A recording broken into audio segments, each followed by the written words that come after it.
Hi, Amber. How are you? I'm doing great today.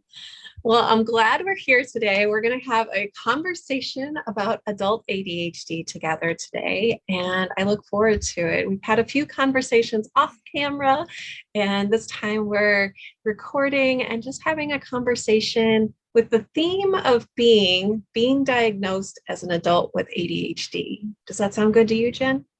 That sounds awesome. And boy, is that a conversation. Yes, yes, there's a lot involved with being diagnosed as an adult with ADHD. So let's first Yeah. introduce ourselves and then jump into that conversation if it's okay. Sounds good. So, Jen, do you want to go ahead and introduce yourself first? Sure. My name's Jen Jacobson. I'm an adult ADHD life coach, and I've been in the corporate world most of my career, but now I'm really transitioning over to coaching people, and I love it so much. How about you? Awesome. Yeah, so I am also an adult ADHD coach, and I just started this year doing coaching. I've been a licensed professional counselor for over 15 years and also a behavioral analyst. And so I've really loved my work. And similar to you, I just love working with people and helping them kind of transform the way they think and transform their lives in many ways, particularly with adults with ADHD as well. So that's my backstory. Awesome. Well, it's Yeah. kind of magical, when you have that moment that people realize, oh my gosh, I can change. I can change my thoughts. I can change my feelings. I can change my actions every day. Mhm. It's kind of a really cool thing to be able to work with The, people on. yeah, the power of choice. Yeah. Sometimes people get into that point in their life where they feel boxed in or stuck or overwhelmed, and it doesn't feel like there's choices. But I definitely think my job as a coach and my job as a therapist is to kind of open up that box or help them see that there's a light down there that they can still attain, they can reach for. Yeah, I wouldn't be a counselor or a coach if I didn't believe in change. I, I definitely believe in change. Yeah, I love that way of thinking about it. Just opening up a door that maybe Yeah. they didn't even know was there before. hmm It's Yeah, I really need people cool. to do that for me sometimes too. So, absolutely. Yeah, and that's something we can maybe talk about on another episode is the fact that coaches need coaches themselves. Yes, therapists need therapists, coaches need Therapists coaches. need therapists. Oh my heavens. And coaches need therapists. Yeah, we're all here on this earth together for a reason to help each other and support each other to kind of be live the best life that we can, in my opinion. Amen. Yeah. Well, let's talk about our specific adult ADHD journeys because I know we've talked previously that neither of us were diagnosed as children, but we are diagnosed as adults. And for me, I know I actually out a diagnosis. So I'll go ahead and start talking about that and then let me know if you can relate to anything. And I want to hear about your journey too. Absolutely. Can't wait to hear what you have to say. Yeah. So for me, the journey, like I had always recognized myself as artist, a creative person. I love to paint. I love to do things. I love to stay busy with projects all the time. And it really was a turning point that I always thought I had anxiety.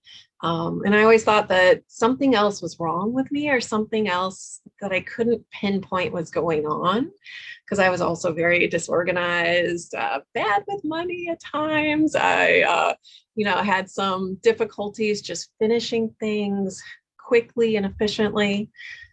So, yeah, the whole turning point for me was really I've been working with clients that had adult ADHD that were diagnosed by someone else. And I started realizing I really enjoyed working with those clients. And then I started recognizing like I have a lot of those symptoms that they have too. And then with all the TikTok, the Instagram videos, all of that highlighting ADHD symptoms, I started recognizing like, oh my gosh, maybe I have ADHD. Um, and there is a thing that to an extent, like all of us do have some symptoms, like get distracted, get overwhelmed. But then for me, it was also recognizing it was impacting my job, impacting my relationships, and just making me feel stressed out all the time. And that's why I sought a diagnosis. So when I Yeah. did get that diagnosis, it was a relief. I was like, okay, this makes sense. All these pieces started coming together for me. Is that how was your experience? Was it something Oh gosh. similar or different? My experience is very different, but also so similar. Okay. Yeah. It's really cool to hear the way that you kind of heard all of your own symptoms and all of your own stories being kind of mirrored back at you by your therapy clients, right? Yeah. And you were able to say, "Oh gosh, I really see myself in what they're saying, and I think maybe this is me too." Mhm. In that same way, I kind of saw my diagnosis first as well through looking at my kids and Okay. seeing their journey of, really struggling as children and having various behavioral issues and, having just a hard time with a lot of executive functioning type things.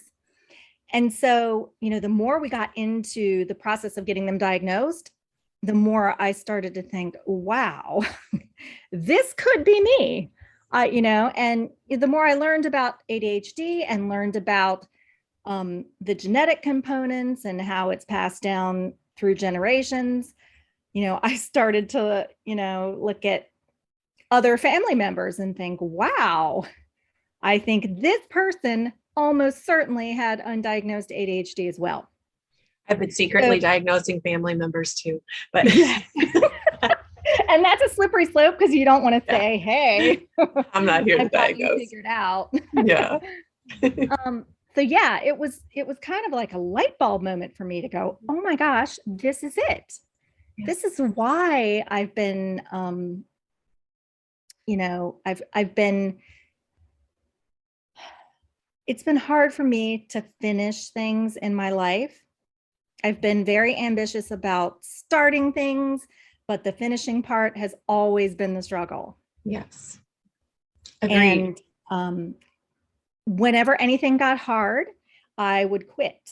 So that was kind of the self concept that I thought about myself. I thought about myself as somebody who doesn't follow through on things, somebody who's a quitter, somebody who's never going to get it together. Right. And those harsh Yeah. labels that we give ourselves. Yeah, I agree. I I was scattered. I was chaotic. Those are my labels. I'm a messy artist. It's just what artists are. And like Yeah. sometimes I would spin them positively to smile about them. It's kind of like laugh so you don't cry kind of situation. But sometimes I would just harshly like, why am I such a mess? What's wrong with me? And it would get to that kind of negative place. Right. It's for me, it was kind of like a roller coaster. Like I was always flying by the seat of my pants, like figuring things out on the fly as I went. And I was really good at that. Me too. Yes. And I think a lot of people with ADHD are good at that. And that's why so many of us are firefighters, emergency room doctors, people Need in that sense high of stress. urgency to really Yeah. hyper focus sometimes. Yeah. Yeah, exactly. So for me, I was good at getting into sticky situations, but I was also really good at getting myself out of them. And that just became like my paradigm. Like I get into stuff, but I always figure it out. Yeah. And I think So, that goes to the strengths of ADHD too. And so I'm going to say one thing related to the diagnosis. So for me, I didn't I didn't need a diagnosis to say that something was wrong with me. I wanted a diagnosis to make sense out of how my brain worked. And then I wanted to understand more about it. Um, and so, like, understanding more about it, like, part of how I knew I had ADHD is because I knew I was creative. I knew I could hyper focus. I knew I could do all those things that were like strength based. I knew that. But then the flip side of like the challenges with organization, the challenges with executive function skills like time management, those are the things that pulled me down. Like I had strengths, Mm. but they almost like undermined my strengths because I couldn't finish an art project or I couldn't finish the thing that made me so proud about being a creative person sometimes. Right. It's almost like there's a tug of war between the good aspects or the positive aspects and the negative ones. Mhm. And they kind of cancel each other out sometimes. Sometimes, yes. Yeah. Yeah. So, what do you think for you was the biggest realization that you came to after you were diagnosed about your past? About my past. Being emotionally sensitive and being such an empathetic, sensitive person. Like I would watch movies with friends and I would be the one like screaming at the screen, oh gosh, don't go there. Oh, oh, because I would be feeling every character's pain in the movie. And, that's one kind of funny aspect that makes more sense because having ADHD, it does affect your emotional regulation. And we are more empathetic, more emotionally sensitive people because of the way our brain is wired and the chemical differences. So it started making more sense why I'm such a deep feeler. So that has helped tremendously. What about you? Yes, exactly that. I'm very empathetic and I feel very deeply. Mhm. And I can listen to somebody talk about their situation and I in many ways feel it like in my body, like Yeah. almost like it's happening to me. Yeah, have a physical reaction to people's stories sometimes. Yes. Yeah. And that's been one of the biggest challenges of coaching for me is Mhm. learning to disconnect myself a little bit from the emotional side and hold space for the person and their, being able to listen to their struggles and not get too emotionally invested.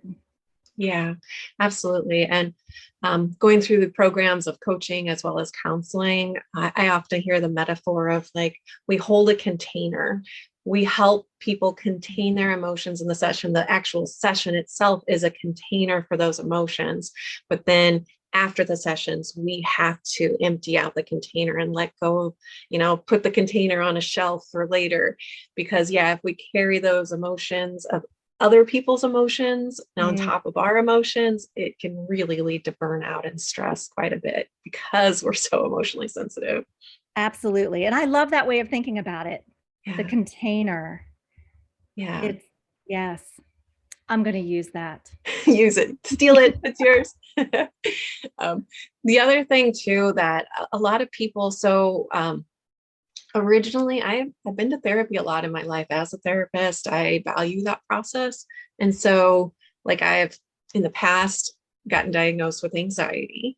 And that is something that it didn't go away with my ADHD, but it made me realize like the way my ADHD brain is wired to be more emotionally sensitive is that sometimes I have to take better care of myself and make sure I'm not letting myself get too anxious and stressed out about things because it unravels everything. If I get too anxious, my organization, my time management goes down, my life feels chaotic, It all everything. goes out the window. Yeah. Absolutely. So, Yeah. I also was diagnosed. mhm. For my first diagnosis was with depression. Okay. And I think the anxiety and depression have kind of gone hand in hand throughout my life. Yeah. And I think, and maybe you can confirm this from your clinical experience, but Mhm. a lot of people that I talked to had the same path. Yeah. They were, they went most of their lives thinking, oh, this is anxiety and depression. Mhm. I know something's not quite right. I'm always searching for the answer. Mhm. I'm I'm going to therapy, but it's not really helping. And Mhm. then I you hear that get too. the ADHD diagnosis, and then it's like, oh, well, okay, we were kind of, these all go hand in hand and they're all still there, but I understand them now. Yeah.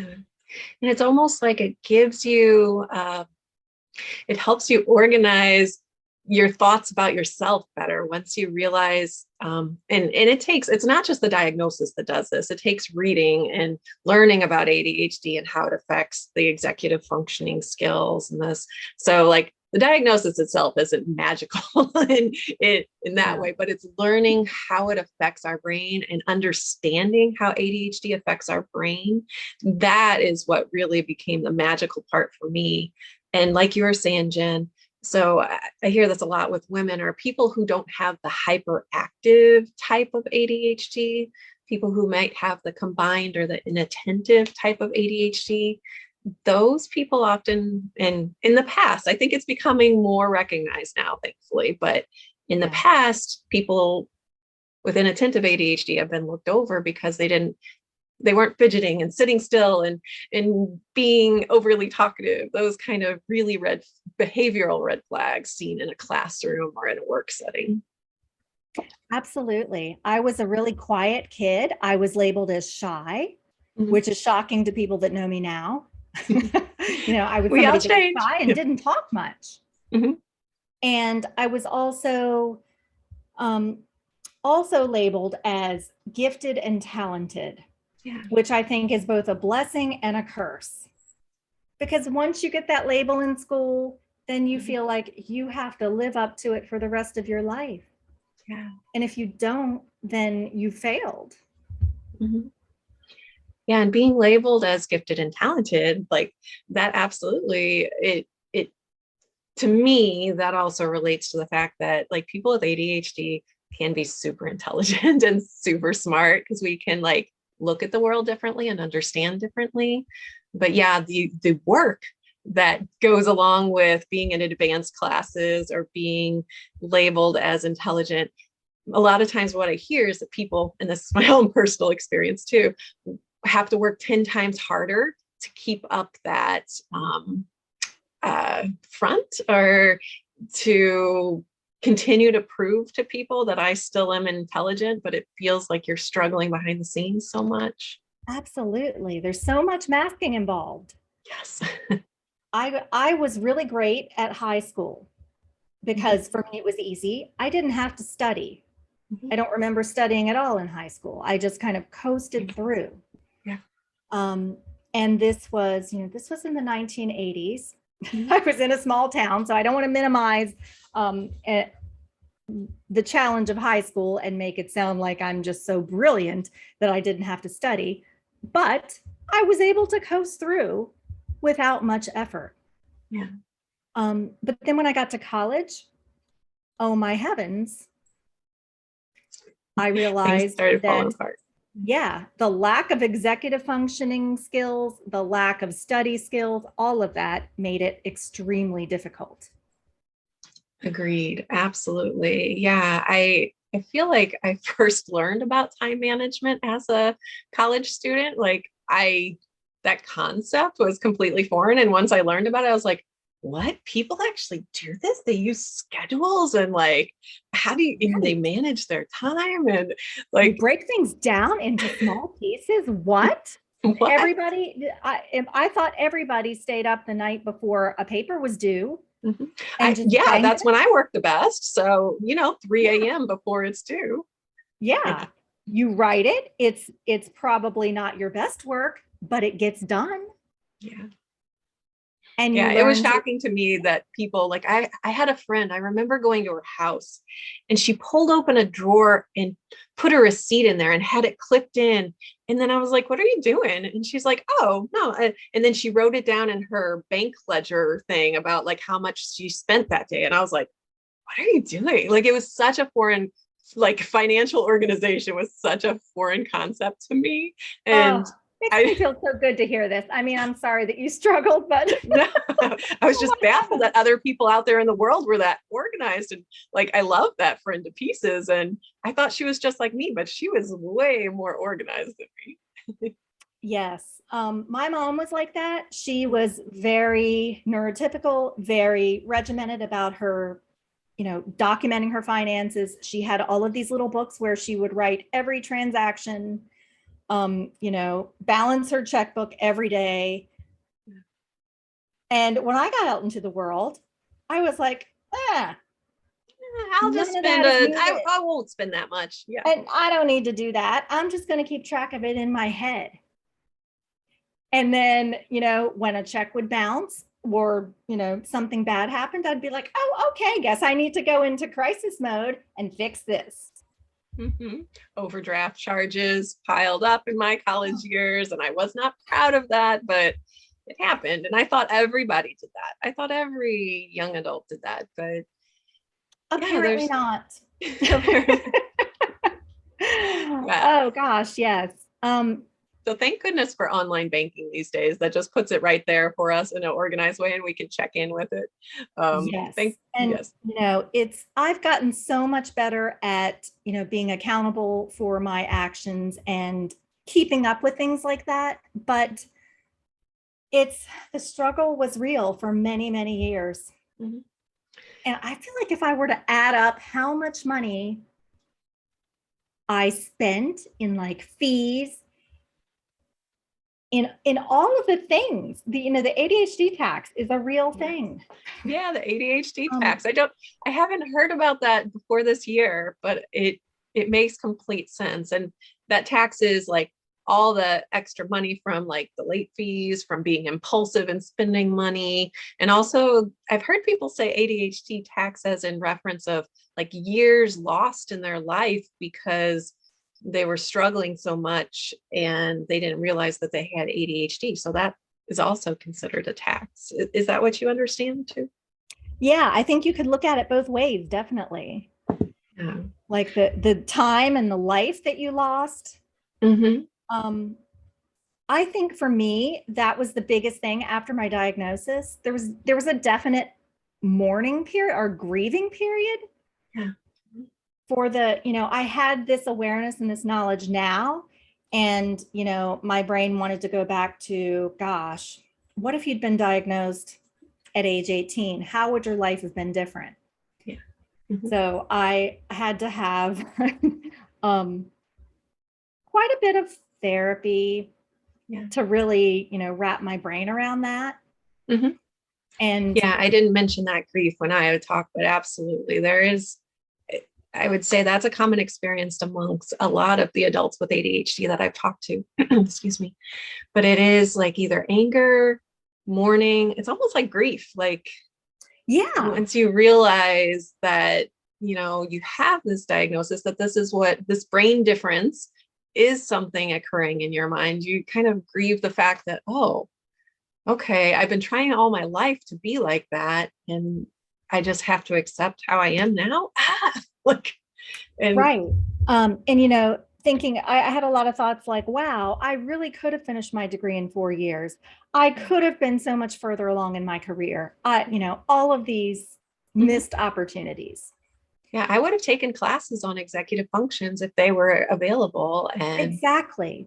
Yeah. But I came to the realization that, back when I was young, there probably were not nearly as many amazing resources as we have now. Very true. Yeah. To deal, there with our diagnosis, with our executive functioning, and even, the medications that are available now that weren't back then. Mm-hmm. Yeah, it's evolving. Thank goodness. Thank goodness that there are more awareness, that more help is offered out there, more medications, not just Ritalin. It's a lot of different things out there for people. Yeah. Right. And, I've coached people who, got a late diagnosis like me, and they go through that same process of grief and, wondering what if I'd had that diagnosis earlier. But then, contrast that with the people who did get that diagnosis at an early age, and still, for various reasons, are in pretty much the same place as the people who got diagnosed later. Yeah. Just because of that lack of resources and lack of, family understanding and all those things that kind of played together to, to make their experience harder than it needed to be.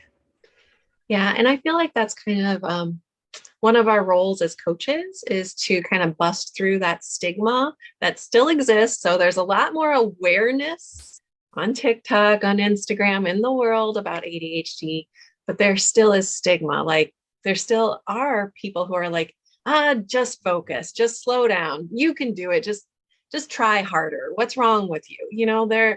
There's still those negative messages in the world, and learning how to not only communicate for ourselves as an adult ADHD, like advocate for ourselves that, hey, my brain doesn't work like that. My brain works different than yours. Not as I'm disabled, something's wrong with me, but hey, there's a difference here. You're different than me. Let's respect these differences. I still want to create more of that as an ADHD coach, like lose the stigma, understand that there's differences, respect the differences. I do too. Totally. I don't think we can talk about it enough, really. I know we might not have enough time today. I feel like when I first got diagnosed, I was kind of, I was calling myself an ADHD evangelist because I was telling anyone that would listen about ADHD and all the effects that can have on a person's life. Mm-hmm. But it's really interesting. The more people that I talk to just in my daily life and disclose this too, which is pretty much everybody now. I talk about it all the time too. Yeah. Almost always either the person I'm talking to will confide in me and say, wow, I have ADHD too. Mm-hmm. Or I know somebody who struggles with it, or my partner struggles with it, or mm-hmm. something. Yeah, from the dog groomer to the hairdresser to the cashier at the checkout line. Yes, I've also had that experience. Yes. I spent a day, not a day, I spent an entire, couple of hours while I was having my hair done talking to my hairdresser. And, mm-hmm. She was talking about somebody that she knows that struggled with it. And she was asking me a whole bunch of questions, and I was happy to answer all of them. And we talked for 2 straight hours about it. So I feel like I kind of get into the trap of, I think about ADHD pretty much all day, every day. And it's my passion. It's my job now. And I feel like, not everybody else is doing this. Yeah. It's not at the top of everyone else's minds. And that's what's going to make us great coaches, is because we are taking the time. Like, I also love reading as much as I can, listening to blogs, reading blogs, listening to podcasts, and just researching kind of the latest up-to-date information. Because there's so much neuroscience and different things happening out there, studies happening to help us understand better how to work our brains. Like, we have this supercomputer in our head and we don't know how to use it all the time. And we put a label on it, either works or it doesn't work, but learning how we can use our brain to fit our diagnosis and to fit our life. I think, I'm super nerdy about that. So not everybody is reading about that. And something that's really cool is we can use this knowledge to understand mm-hmm. pretty much everyone else around us. Mm-hmm. Like, if people are behaving in a certain way, mm-hmm. we can kind of figure that out. Yeah. We may not know exactly why, but we can have, a higher level of empathy and understanding for them because we know there's mm-hmm. something going on in their brain. Mm-hmm. And, whether it's, past trauma, PTSD, or something else, mm-hmm. it's, there are a lot of interwoven, things that are also going on in people's brains other than ADHD. Yeah. I know for myself, trauma has been a big thing mm-hmm. From being adopted at a really early age. Okay. And that's a whole other conversation too. No, but that impacts life. Yeah, of course. Absolutely. And it's a whole other research subject that I'm really diving into now, like the mm-hmm. development of the infant brain and all the neuron mm-hmm. pathways that are forming, and how quickly it develops, and how mm-hmm. important those, first 2 years are for brain development. Super important. Yeah. It's fun to think about, and it's really cool. Yeah. And I love the fact also that the word neuroplasticity, and that goes back to our original statement about change, is that So our brain might have had experiences as a child, as being adopted, like you said, having trauma at some time in our life. Like our brain might have had some changes because of things that have happened to us or genetically predispositions. But we can, with trying new things, with building up habits, we can change our brain. And that's that neuroplasticity word that I love so much. And that gives me hope, especially like, ADHD is something that doesn't go away, but I know I can improve certain parts of my life because of neuroplasticity and just building up new habits. Absolutely. And I love that too. Yeah. And if my mom were here today, Mhm. you know what I would say to her? Okay, what? Um, you can teach an old dog new tricks. Yes. There is that misconception out there, right? I'm old, I can't learn anything. Right. Neuroplasticity is a thing, and Yes. I love it. Well, let's go ahead and wrap up our conversation. I feel like we could talk for much longer today. We totally could. But this is a great beginning first step. And I think it's a great message also to put out there for people that, what happens when you get an adult ADHD diagnosis. And so other people out there might have similar experiences or different experiences, but at least we're starting this conversation. Yeah, it's so multi-layered. There's so many facets to it. Yes. If people want to learn more about you, Jen, how do they find you, contact you, etc.? I am on the Instagrams as ADHD Relatable Podcast. And I have a website at jenjacobsoncoaching.com. Wonderful. I also am on the Instagrams as Ready and Focused ADHD Coach. And then I also have a website that is readyandfocused.com. And I just started offering some adult ADHD group coaching programs that can also help people. And it's specifically called Chaos to Clarity. So if anybody's interested, check out the website and check out both of us. I'm interested. Okay, come on. I could use some clarity. Agreed. I'm learning myself along the way too, but it's sharing information and just being with one another to know that we're not alone in this ADHD diagnosis. I think that's so helpful. That's been one of the biggest things for me, finding that community and listening to other people's stories and feeling less alone about it has been everything. Ditto. Well, thank you for your time and sharing your story with me and having this conversation. Thank you. It's been awesome.